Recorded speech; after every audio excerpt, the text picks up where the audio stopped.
วิธีจับปลาแบบไม่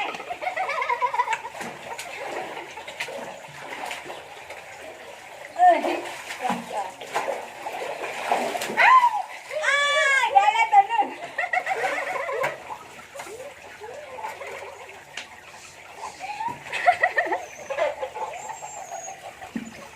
พอแล้วพอหัวเป็นตัวละ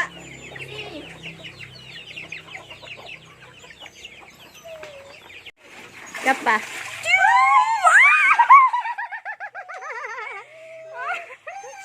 อีปูนจับปลาเนี่ยสอเอ็นเจเยอะๆว้าวเราจับปลาในทรายจับไม่ได้นะฉันเจ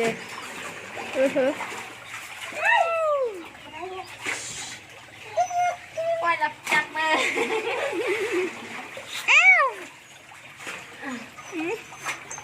ฉันโยนเลย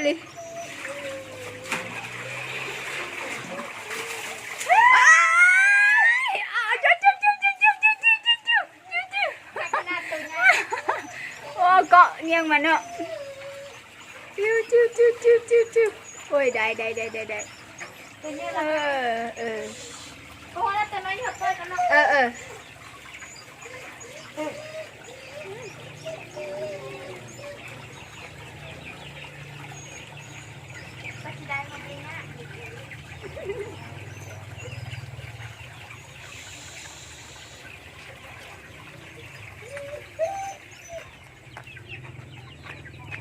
ไก่มึงไปไกลๆแม่อยู่ก็จะกินปลาเหรอเอามาจะไหนเนี่ยปลากันน่ะปลาหางตรงไหนตัวเป็นบิ๊กว้าย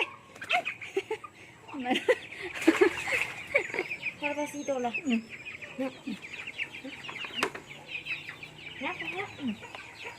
นะ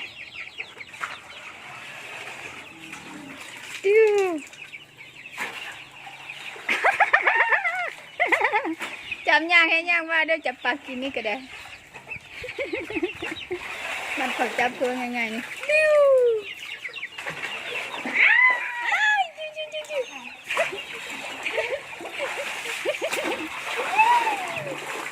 โอ้เดี๋ยวตัวนึงมาได้กินโอ้ยมาได้กิน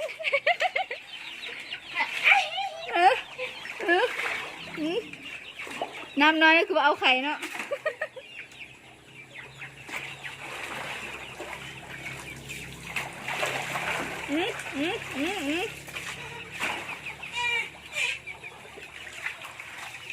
พอละมาซีโตแข็งนั่นแหละเหรอได้เต็มหัวเนี่ยมันฉลาดละมันเก่งละมันอยู่กลางหลังแล้วมันบุยุนี่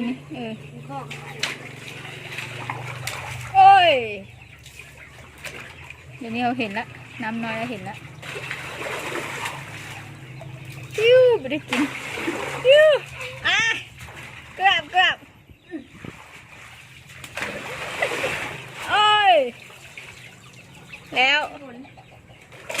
เฮ้ยตายสิมังคูเอาเพิ่นโปะไม่ได้สิมังให้ล่ะไหลปนี้เหรอฮะจิ้วหนูมันเอ็นนี่บางอย่างปิดแล้วว้ายนี่จึงซี่นะป่าเนี่ยหลอดจึงซี่นะเราก็เอ็นนี้แล้วมันจึงได้ขนาดมันนานเดี๋ยวเอ็นนี้ก็ไม่ได้กินแน่โอ้ได้ละจิ้วโอ้ยก็มันมาตกดอกมันคาอันนั้นได้ละ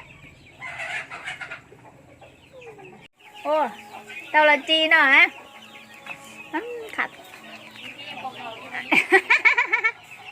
ตาฉอมาสอเจ้าแต่เรากินเตาละจีจะกล้าเลยจะกล้าเสียเพื่อ